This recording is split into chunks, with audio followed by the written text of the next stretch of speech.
जय श्री राधे कृष्णा। आप सभी का दिन शुभ और मंगलमय हो और भगवान श्री कृष्ण की कृपा आप पर सदा बनी रहे। आज सुनिएगा बैसाख मास महात्म्य का अध्याय 25। इससे पहले के अध्याय में आपने राजा इंद्रदमन का पुरुषोत्तम क्षेत्र को प्रस्थान करने का वर्णन सुना।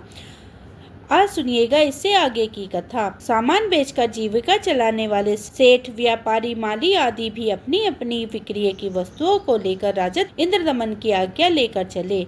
जिसके लिए जो मार्ग सीधा लगा वह उसी से गए। नीलाचल पर पहुंचने वाले कठिन से कठिन मार्ग के द्वारा भी लोगों ने यात्रा की। महाराजा इंद्रदमन ने समस्त पुरवासियों तथा हर्ष से भरी हुई चतुरंगी सेना से घिरे हुए थे। जंगल का रास्ता जानने वाले पुरुष जो मार्ग बतलाते उसी से राजा यात्रा करते थे। मार्ग में दोनों ओर आने वाले देशों और वनों को देखते हुए वे बड़ी शीघ्रता से यात्रा कर रहे थे। महानदी के तट पर जहाँ वृक्ष बहुत कम थे और पर्वतीय गुफाओं के कारण जो स्थान बहुत प्रसिद्ध था, उन्होंने अपराह्न काल का आवश्यक कृत्य करने के लिए अपनी सेना का पड़ाव डाला। फिर अपने पुरोहितों के साथ नदी के जल में उतरे और स्नान करके देवता तथा पितरों का तर्पण किया। इसके बाद विधि पूर्वक भगवान विष्णु जी की पूजा करके नारद जी के साथ बैठकर भोजन किया। जब सूर्य अस्त चल के शिखर पर जा पहुंचा तब शाम काल की उपासना पूरी करके राजा सभा में बैठे। उसी समय उन्होंने श्रेष्ठ वैष्णवों का चंदन माला और तांबूल से पूजन किया। इसके बाद भगवान के सर्वपापहारी चरित्र का श्रवण करने के लिए सिंहासन पर बैठे हुए मुनिवर नारद जी से राजा ने इस प्रकार कहा। भगवान, आप वेद और वेदांगना की निधि हैं, भगवान के प्रिय भक्त हैं। यदि मुझ पर आपकी कृपा हो तो भगवान विष्णु की लीला कथा रूपी सुधा से मेरे मलिन अंतःकरण को शुद्ध कर दीजिए। देवऋषि नारद तथा राजा इंद्रदमन में इस प्रकार की बात चल ही रही थी कि द्वारपाल ने समीप जाकर सूचना दी कि महाराज उत्कल देश के राजा आपके द्वार पर उपस्थित हैं और श्रीमान के चरण बिंदों का दर्शन करना चाहते हैं। तब राजा बोले, श्रीमान उत्कल नरेश को शीघ्र ही भीतर ले आओ। उनका दर्शन करके हम सब लोग पाप रहित हो जाएंगे। महाराजा का यह वचन सुनकर द्वारपाल ने शीघ्र ही राजसभा में उत्कल नरेश को प्रवेश कराया। अपने वैष्णव मंत्रियों के साथ राज्यसभा में प्रवेश करके उत्कल देश के राजा ने इंद्रदमन के वंदनीय चरणों में सादर नमस्कार किया। तब उन वैष्णव नरेश को उठाकर महाराज इंद्रदमन ने उनका सत्कार किया और अपने आसन पर ही बिठाकर विनय युक्त वाणी में कहा, हे राजन, आप कुशल से तो हैं ना? उत्कल नरेश नीलाचल शिखर निवासी भगवान माधव तो वहीं विजय पूर्वक विराजमान रहे हैं ना? क्या आपकी निर्मल बुद्धि भगवान के चरण विंदों में लगी थी है? समस्त प्राणियों के समान मन रखने वाले आपका मन भगवान में अनुरुक्त तो है ना? तब उत्कल नरेश ने हाथ जोड़कर विनम्रता पूर्वक कहा, स्वामिनी, आपके चरण की कृपा से मेरे लिए सर्वथा कुशल है। दक्षिण समुद्र के तट पर जंगलों से घिरा हुआ नीलाचल विद्यमान है, किंतु वहाँ लोगों का आना जाना नहीं है। भगवान नील माधव भी वहीं है, परंतु इस समय प्रचंड आंधी के कारण उठी हुई अधिक वालू की राशि में छिप गया है, ऐसी बात सुनी जाती है। इसलिए मेरे राज्य में भी अकाल और मृत्यु का भय पड़ गया है, परंतु अब आप पधारे हैं तो सर्वतः कुशल ही होगा। उत्कल नरेश के ऐसा कहने पर राजा इंद्रदमन ने उनका आदर करते हुए उन्हें विदा किया और नारद जी की ओर देखकर उदासीन भाव से कहा, मुनि, यह क्या हो गया है? तब नारद जी बोले, राजन, इस विषय में तुम आश्चर्य नहीं करना चाहिए। श्रेष्ठ वैष्णव भाग्यवान होते हैं। वैष्णव का मनोरथ कभी निष्फल नहीं होता है। जगत के आदि कारण एवं रोग शोक से रहित प्रत्यक्ष शरीर धारण किया हुआ भगवान नारायण को तुम अवश्य देखोगे। वे तुम पर ही अनुग्रह करने के लिए इस पृथ्वी पर उतरेंगे। संपूर्ण चराचर जगत भगवान श्री विष्णु के वश में है। सनातन परमात्मा श्री विष्णु किसी के भी वश में नहीं है। वे भगवान भक्त वत्सल है, इसलिए केवल भक्ति के वश में रहते हैं। भगवान विष्णु की भक्ति ही धर्म, अर्थ, काम और मोक्ष रूपी चारों पुरुषार्थ की जड़ है। वही भक्ति ही भगवान को वश के में करने का उपाय है। एक ही भगवान विष्णु अपनी माया से अनेक रूपों में प्रकट हुए हैं। इसलिए उन परमात्मा के सिवा और कोई भी सुख का कारण नहीं है। हे राजन, तुम ब्रह्मा जी का संतान परंपरा में 5वें पुरुष हो, साथ ही श्रेष्ठ वैष्णव हो। तुमने 18 विद्याओं में से विद्वता प्राप्त की है और तुम सदैव सदाचार में स्थिर रहते हो। तुमने इस पृथ्वी का न्याय पूर्वक पालन किया है। विशेषता तुम ब्राह्मणों के भी पूजक हो, इसलिए पुरुषोत्तम क्षेत्र में इन चरम चक्षु से भगवान पुरुषोत्तम का दर्शन तुम्हें अवश्य प्राप्त होगा। तुम्हारे इस कार्य में स्वयं ब्रह्मा जी ने मुझे नियुक्त किया है। पुरुषोत्तम क्षेत्र में चलने पर वह सब बात मैं तुम्हें बताऊंगा। इस समय रात का 3 पहर चल रहा है। इन सब राजाओं को अपने अपने डेरे में जाने की आज्ञा दो और तुम भी आराम करो। जेवनी जी कहते हैं, नारद जी के इस प्रकार आश्वासन देने पर राजा इंद्रदमन ने प्रसन्नचित्त होकर उत्तम बुद्धि से विचार किया। तब अपने परिश्रम को सफल माना और सभासदों को विदा करके मुनि को हाथ जोड़कर अपने हाथ में लेकर अंतःपुर में प्रवेश किया। फिर विधि पूर्वक उनकी पूजन करके उन्हें पलंग पर सुलाया और उन्हीं के साथ बातचीत करते करते शेष रात्रि व्यतीत की। इसके बाद निर्मल प्रभात होने पर नित्य क्रिया पूरी करके उन्होंने जगन्नाथ जी का पूजन किया। इसके बाद सब महानदी के पार उतरे। इसके बाद कल नरेश के राजा के बताए हुए मार्ग पर राजा इंद्रदमन अपनी सेना के साथ एकाग्रवन नामक क्षेत्र की ओर चले। वहां से कुछ दूर आगे जाने पर मार्ग में गंधर्व नाम वाली नदी मिली, जो बड़े वेग से बह रही थी। उसको पार करके आगे बढ़े पर शंकर आदि वादों की ध्वनि सुनाई पड़ी। तब राजा ने नारद जी से पूछा, महामुनि, यह शब्द कहाँ हो रहा है? तब नारद जी ने कहा, राजन, यह अत्यंत दुर्लभ क्षेत्र है जिसे भगवान विष्णु ने गुप्त रखा है। तुम भाग्यवान में श्रेष्ठ हो। तुम हमारे सौभाग्य से जितेंद्रिय पुरोहितों ने किस प्रकार जाकर भगवान के दर्शन किए हैं। यहाँ से 30 योजन पर नीलागिरी विद्वान है और यह भगवान गौरीपति का एकाग्रवन नामक क्षेत्र है, जो अधिक दूर नहीं है। एक समय भगवान शिव ने लोकों के आदि कारण अनादि पुरुषोत्तम का इस प्रकार श्रवण किया, हे नारायण, हे परमधाम, हे परमेश्वर, हे पराक्षर, हे परमात्मा, आपको मेरा नमस्कार है। आप संसार के कारण हैं और गुणों के भेद से सृष्टि पालन तथा सहन रूप कर्म किया करते हैं। आपने अपनी ही योग माया से अपने को गुप्त रखा है।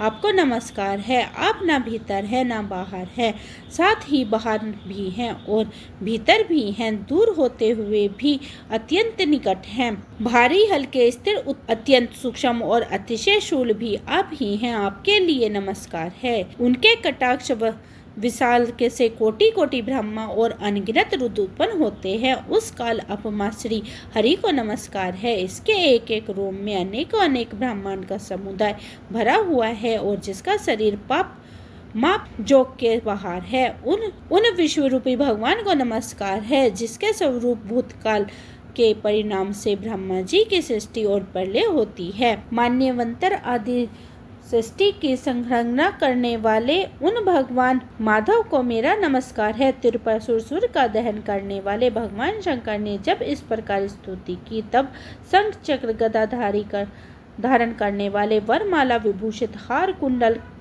केरियो और मुकुट आदि से सुशोभित कृपा निधान भगवान गरुड़ वाहन विष्णु ने शिव जी से कहा, दक्षिण समुद्र के किनारे नीलाचल से विभूषित जो 10 योजन विस्तृत क्षेत्र चित्रोदय नदी से लेकर समुद्र तक फैला हुआ है, उसके उत्तर एक बाड़मेश्वर क्षेत्र है। एकाग्र वन नामक एक सुंदर क्षेत्र है। वहीं पार्वती जी के साथ आप निवास करें। वहां मेरे आदेश से सृष्टि करने वाले ब्रह्मा जी कोटिलिंगों की स्थापना करने वाले कोटिलिंगों के अधीश्वर पद पर अभिषिक्त करेंगे। भगवान विष्णु के इतना कहने पर शिव जी ने कहा, हे देव जगन्नाथ, हे प्रभु, हे देवेश्वर, हे जगतपति, आप पुरुषोत्तम क्षेत्र में जाने के लिए जो आज्ञा दे रहे हैं, उसे सिरोधार्य करके मैं उस मोक्षदायिनी कल्याण में मैं जाऊंगा। इस प्रकार कहकर भगवान शंकर उस क्षेत्र में पधारे।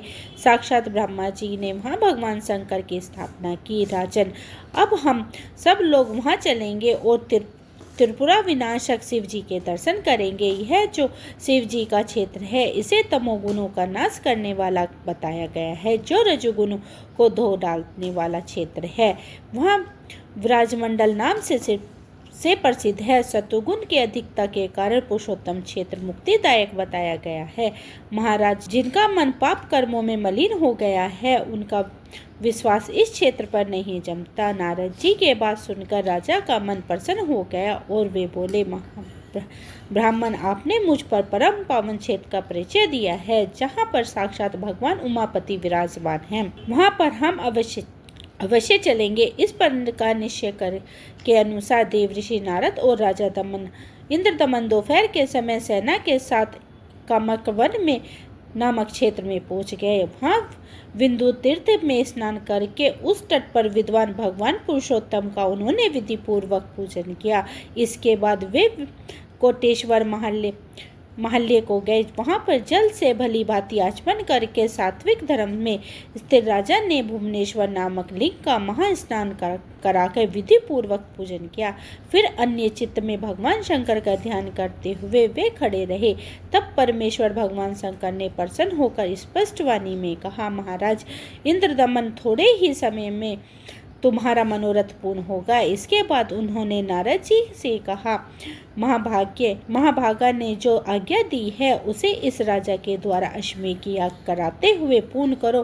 पुरुषोत्तम क्षेत्र साक्षात भगवान विष्णु का स्वरूप है। उसमें जो परम पुण्य में अंतर्वेदी भगवान विष्णु के हृदय के समान मानी गई है, जिसकी रक्षा के लिए श्री विष्णु ने 8 स्वरूपों में मुझे स्थापित किया है। शंख आकार पुरुषोत्तम क्षेत्र के अग्रभाग में दुर्गा देवी के साथ मैं नीलकंठ नाम से विराजमान कर निवास करता हूँ।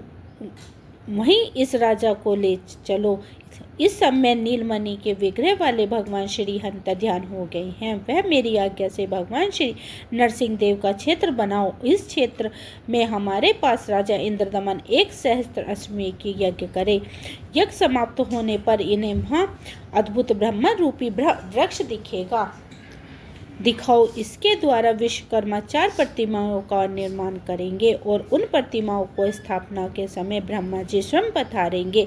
इसके बाद यह राजा समस्त पापों का नाश करने वाले और संपूर्ण जगत के आधारभूत भगवान श्री विष्णु का दर्शन करेंगे। लकड़ी का शरीर धारण करके प्रकट हुए भगवान दर्शन मात्र से मोक्ष प्रदान कराने वाले होंगे। हे नारद, भगवान विष्णु अपनी आज्ञा के पालन एवं भक्ति से प्रसन्न होते हैं। नारद जी भी जगत गुरु महादेव जी को प्रसन्न करके हाथ जोड़कर बोले, प्रभु, आपने जो आदेश दिया है वैसे ही करने के लिए ब्रह्मा जी ने भी मुझसे आज्ञा दी है। नाथ, आप और ब्रह्मा जी परमात्मा श्री हरि से भिन्न नहीं हैं। इन राजा इंद्रदमन का भाग्य स्मृति महान है। इसी से इन्हें आप तीनों देवताओं का वह विशाल अनुग्रह प्राप्त हुआ है, जिसको मन के द्वारा सोचा भी नहीं जा सकता। इसके प्रसंग से पापी मनुष्य भी भव सागर से तर जाते हैं।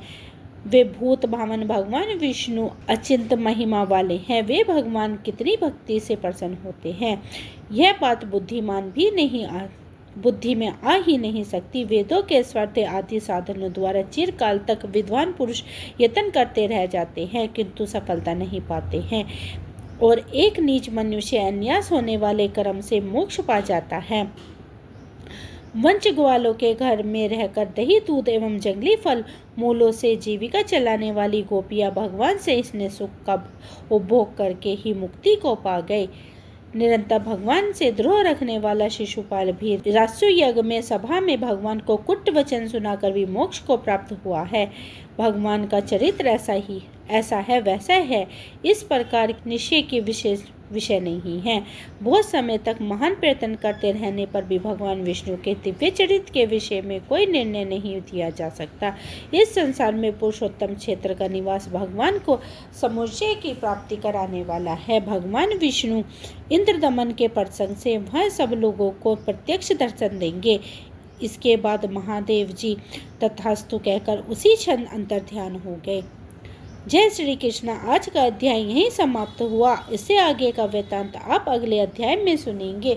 दोस्तों, ये थी आज की वीडियो। उम्मीद करती हूँ आज की वीडियो आपको पसंद आई होगी। वीडियो पसंद आई है तो वीडियो को लाइक करें, परिवार और भक्तजनों में शेयर करें।